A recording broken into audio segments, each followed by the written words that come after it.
Tout va trop vite dans le monde de la télé-réalité, alors faites une pause et découvrez sans plus attendre tout ce qui s'est passé cette semaine.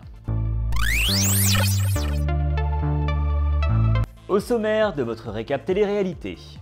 Produit frauduleux, publicité mensongère, livraison non assurée. Moundir part en croisade contre les arnaqueurs et agences d'influenceurs. Maeva Guénam, la JLC Family ou encore Magali Berda visés par une nouvelle affaire. Le point complet sur ce nouveau scandale financier qui éclabousse toute la télé-réalité.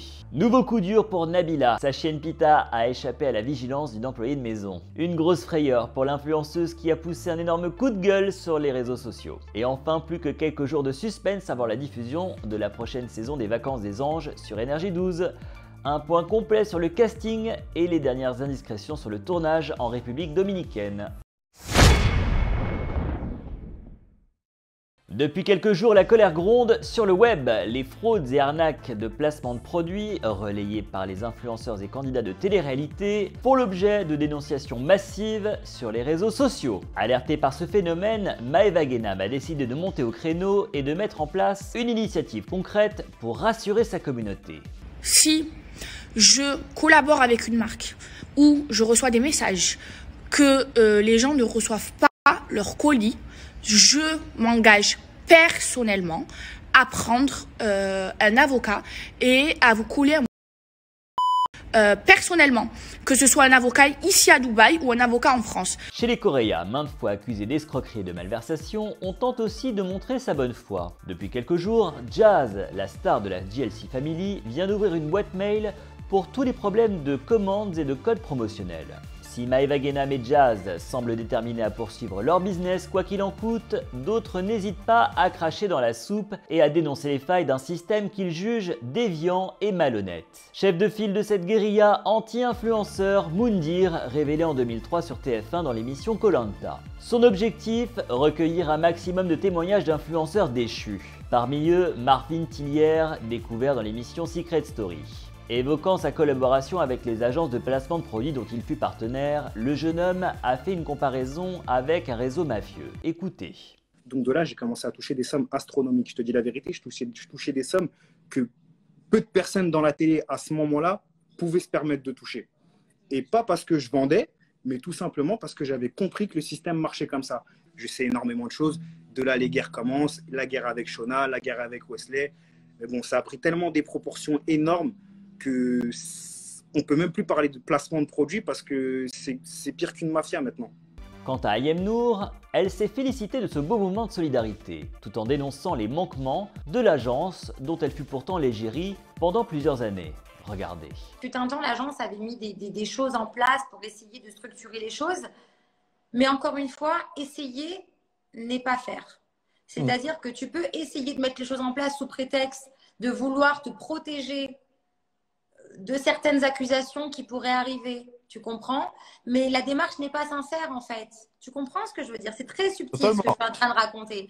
Dans sa croisade, Moundir a annoncé qu'il irait à Dubaï accompagné d'un avocat afin de dénoncer les arnaques de certains influenceurs. L'ex-animateur de W9 aurait récolté plus de 12 000 plaintes de consommateurs qui n'auraient jamais reçu leur commande. Bien déterminé à poursuivre ces brigands 2.0, Moundir a promis de remettre de l'ordre dans ce business, allant traquer les arnaqueurs jusqu'aux Émirats Arabes Unis. Tous ceux qui sont à Dubaï et qui pensent être protégés, vous ne l'êtes plus.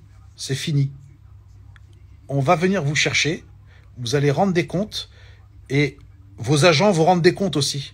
L'agence qui vous représente va rendre des comptes parce qu'elles sont responsables aussi. Il n'y a plus de discours « Ah, mais moi, c'est pas moi, ils font ce qu'ils veulent et compagnie ». Je vous assure que vous allez payer cher. Mais Moundir n'est pas le premier à dénoncer les travers du dropshipping. Il y a plusieurs mois déjà, Barbara Hobsommer, ex-candidate de Secret Story et des Anges de la télé-réalité, avait jeté un pavé dans la mare en expliquant pourquoi elle avait brusquement cessé les placements de produits. Regardez. C'était des marques qui venaient souvent de Chine, qu'on faisait payer très cher aux gens qui nous suivaient et finalement ça coûtait que dalle. Donc j'appelle ça du dropshipping, hein. On appelle ça du dropshipping.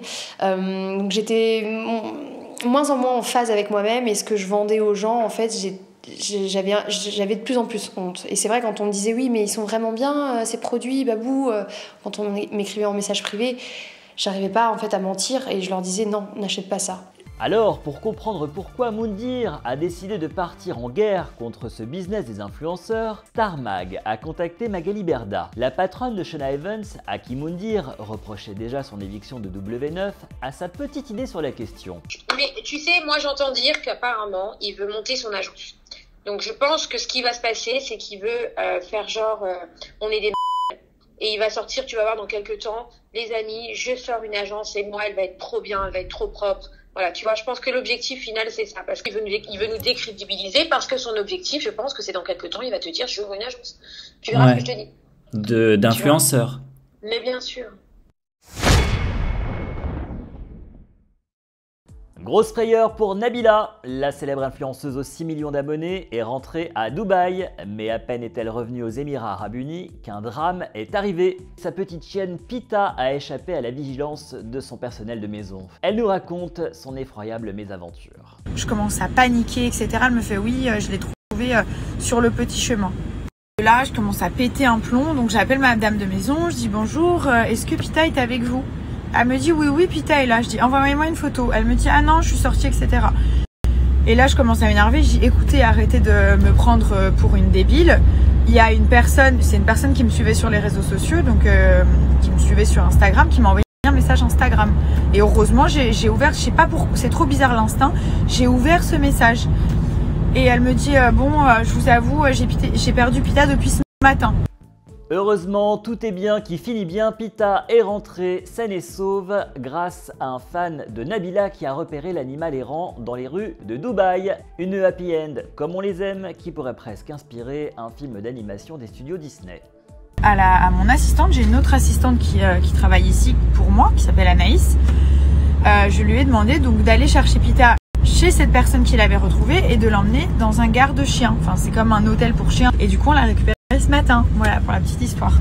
Et Milan, il était trop content, trop heureux.